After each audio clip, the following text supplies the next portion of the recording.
J'adore. Coucou, il est 7h30. On quitte Owakune ce matin.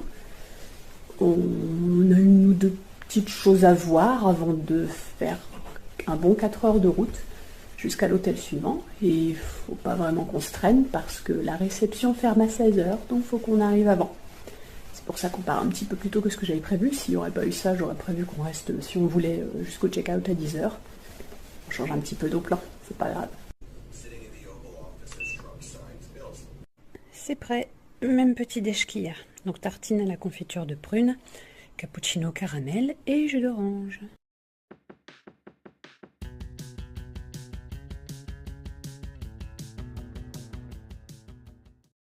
Après une vingtaine de minutes de route, donc on est arrivé au petit parking de Waitanga Falls Track, une petite marche de 4 km à travers la forêt. On fait ça avant de prendre la route pour aller à l'étape suivante. Voilà le panneau qui marque le début de la marche. 4 km ça va. Petit parking. Ah, on est passé par une petite route pas bien large. Jolie, hein. On est passé par une forêt. Joli, mais bon. La vitesse 80 km/h, non. Pas assez. Enfin, trop, je veux dire. Pas assez lent. Moi je roulais plutôt à 50-60.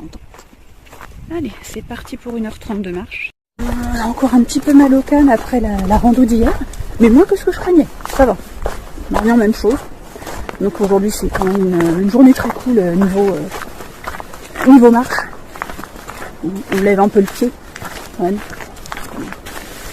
La grosse rando d'hier, c'était pas la dernière, même si c'est la plus longue qu'on fera pendant ce séjour. Mais on y va mollo quand même. Un pont, on aime bien ça. Il y a une petite bruine qui se met à tomber. On va voir si ça persiste. Si oui, je mets mon coupe-vent. Là, j'ai juste mon t-shirt et ma veste en jean. Il fait plutôt frais ce matin.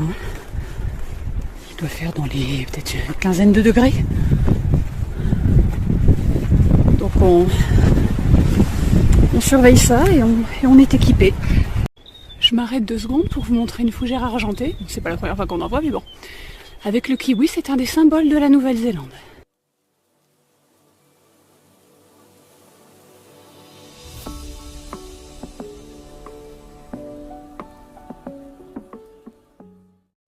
On monte, et on descend, et on remonte, et on descend. On n'arrête jamais. On commence à entendre la cascade de là où on est.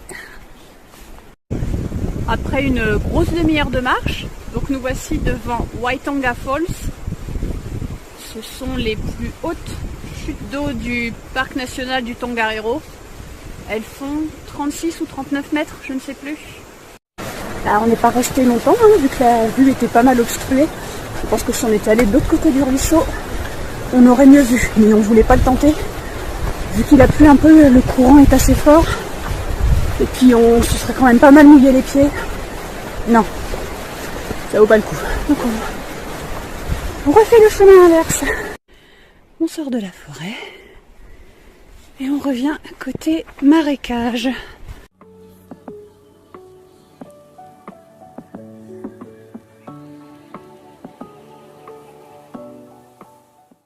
On poursuit. On devrait être à la voiture dans, je sais pas, peut-être un quart d'heure. Bon allez. C'est bien qu'on ait fait cette petite marche quand même, histoire de se dégourdir un peu les pattes, sinon on n'aurait pas du tout marché. On repasse le petit pont. On est quasiment arrivé au parking, il me semble.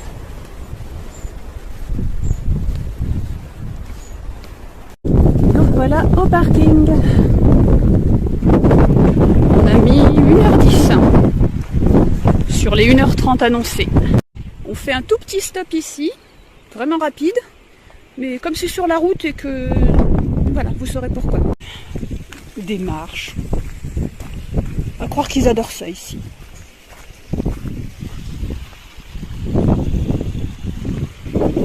Oh!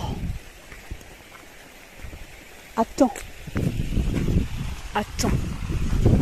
Je me demande si c'est pas là.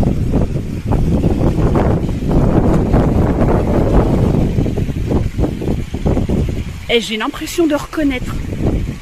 C'est dans les 2 tours quand Gollum pourchasse un poisson dans les rochers. J'ai l'impression que c'est ici. Il faudrait que je vérifie dans les bonus. Je m'attendais pas à tomber sur ce site là, mais il faut vraiment que je vérifie. Il faut revoir le film, etc. Oui. Et comme on peut pas voir le 2 sans avoir vu le 1, il faudra tout revoir. Donc on a 300 mètres à faire jusqu'au point d'intérêt de cette petite balade. Non, on y est? Oui, on y est. Ok. Ah. Alors ça, c'est l'endroit où, dans les 2 tours, où Faramir et ses hommes voient Gollum, vous savez, quand il se tient au bord d'une cascade avec un bassin et qui chante sa chanson avec le poisson. Le lac est beau, cracher son eau. Voilà, et c'est là que ça a été tourné.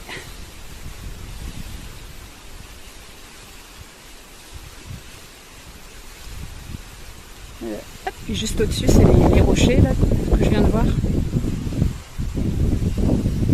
Voilà, ils ont tourné ici. On est arrivé ici pile au bon moment pour aller voir la cascade et le ruisseau. On était seuls sur le parking quand on s'est garé. Là, il y a au moins 5 autres voitures.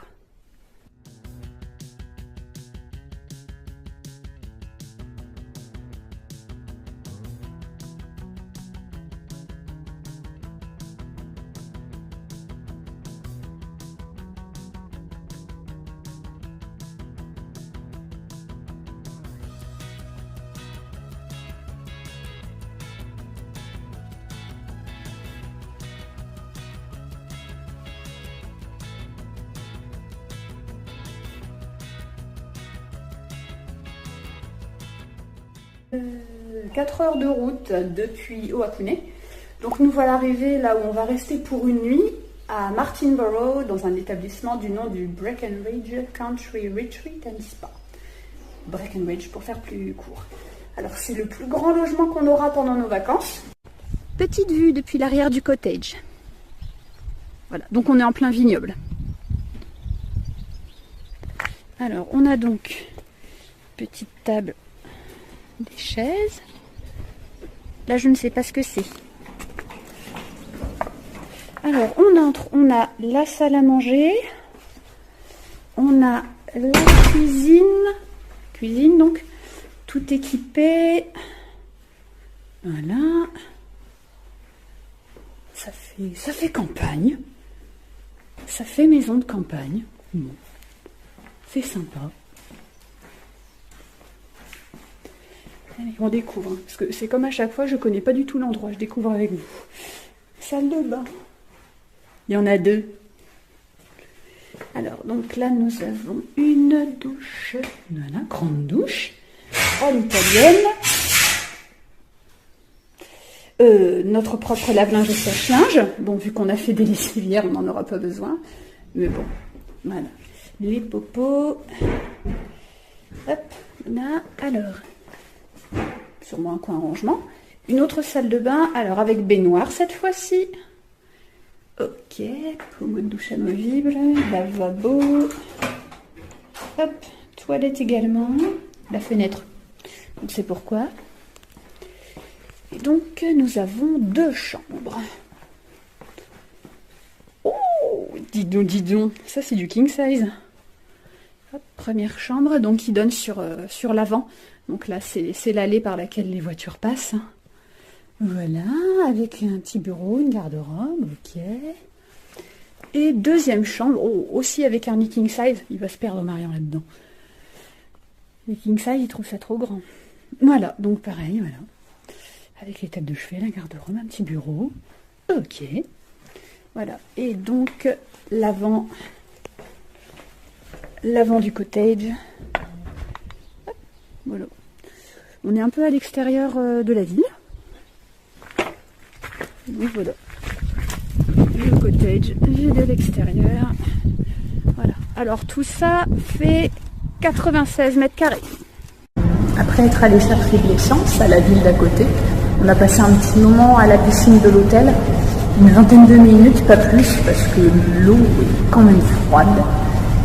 Et puis c'est pas vraiment une piscine qui a les goûts. Je vais vous montrer ça. Donc voilà, c'est une piscine d'intérieur. Elle est peut-être chauffée à l'ouverture le matin, mais ensuite voilà. Et il précise bien que c'est une piscine qui est faite pour l'exercice. Et il faut porter un bonnet de bain si on a les cheveux plus longs que les épaules, et gna gna gna, et voilà. C'est pas pour nous. Nous, on est là en mode touriste. Voilà, on va à la piscine pour se détendre ou parce qu'il fait chaud, ou voilà. Donc c'était pas vraiment nous la cible. Le bâtiment dont on vient de sortir, donc à côté il y a le spa à la journée. C'est-à-dire que tout un chacun peut prendre un rendez-vous pour un soin ou un massage. Voilà l'extérieur. Donc dans le bâtiment de gauche, il y a à la fois la piscine et la salle de gym. Donc voilà l'environnement. C'est un joli cadre, ça semble très calme. Alors, puis donc là-bas, je crois que c'est un cottage, un des plus grands. Alors il y a deux types de cottages ici. Il y a les cottages 2 chambres comme celui qu'on a et les cottages 4 chambres. Et ils ont aussi des studios. Voilà, des studios de je crois 30 ou 35 mètres carrés. Mais bon, on a choisi le cottage parce que la différence de prix était tellement minime pour une surface qui était 3 fois plus grande. Ça, c'est l'entrée de l'hôtel. Le bâtiment là-bas, c'est la réception. Et ça, c'est l'allée qui mène à notre cottage. Nous avons le numéro 8. Une petite chose intéressante dans ce cottage, c'est que le sol est chauffé. Voilà, là il y a un thermostat, on nous demande de ne pas l'éteindre. C'est la première fois que je vois ça dans un hôtel. Le petit déjeuner est fourni, gratuitement, hein, c'est inclus avec le prix de la chambre, il n'y a pas de supplément à payer. Et il se fait en chambre, c'est les gens eux-mêmes qui cuisinent. Je vais vous montrer ce qu'on a. Bon, on a toute la vaisselle. Hein. Alors, nous avons à notre disposition des œufs frais de la ferme, du muesli, des céréales, ça a l'air d'être des pétales de maïs, sucrés ou pas, j'en sais rien. Là, ah oui, là il y a de quoi faire. Donc, il y a le grille-pain, il y a une poêle. Il y a à côté donc tout ce qui est thé, café, il y a du chocolat aussi. On va le piquer ça. C'est quoi ça? Ah, ça doit être du café moulu. Et puis il y a aussi des choses intéressantes. Pardon. Dans le frigo. Hop, dans le frigo, il y a donc tout ce qui est beurre, confiture d'orange et de fraises, du miel, de la Marmite. Ça, c'est un truc immonde, il paraît. J'ai même pas envie d'y goûter. C'est du goudron qui se tartine. Voilà. Très vendeur. Du lait et du jus de pomme. Et dans le congèle, il y a le pain. Donc, il y a tout ce qu'il faut pour se faire des œufs sur le plat, ou brouillés, ou à la coque, des tartines, des céréales. Donc, on a passé un petit moment au cottage, à se détendre, et puis là on va dîner. On est installé. Marion a voulu s'asseoir en terrasse, vu que la soirée est douce, c'est une bonne idée. Donc voilà, on est installé ici.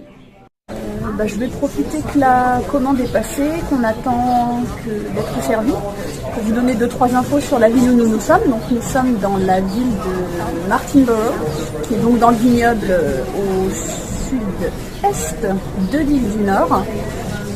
Donc c'est une petite ville de un peu moins de 1700 habitants qui a été fondée par le colon John Martin à la fin du 19e siècle. Ce qu'il y a de marrant ici, c'est que le tracé des rues est inspiré des lignes qui figurent sur l'Union Jack, le drapeau britannique. Alors les noms des rues ici portent le nom de lieux que le fondateur John Martin a visité. Donc Burgundy, Naples, Texas, voilà, de lieux où il a mis les pieds, donc il a baptisé les rues comme ça. Et donc c'est une petite commune qui est connue pour son activité viticole et notamment la fabrication du pinot noir. Donc il y a beaucoup de vignobles alentours qu'on peut visiter, donc les vignes elles-mêmes, faire des dégustations et beaucoup de restaurants qui tournent aussi autour de la dégustation de vin et d'harmoniser les vins avec les plats. Ma commande est arrivée, donc je me suis pris pour changer un burger au poulet. Il est épicé, frites, ketchup pour aller avec naturellement. Et à côté je me suis pris une boisson citron vert. Et Marion qui avait pas grand faim, c'est juste pris des frites. Il s'est pris aussi un cocktail alcoolisé où il sent pas trop l'alcool.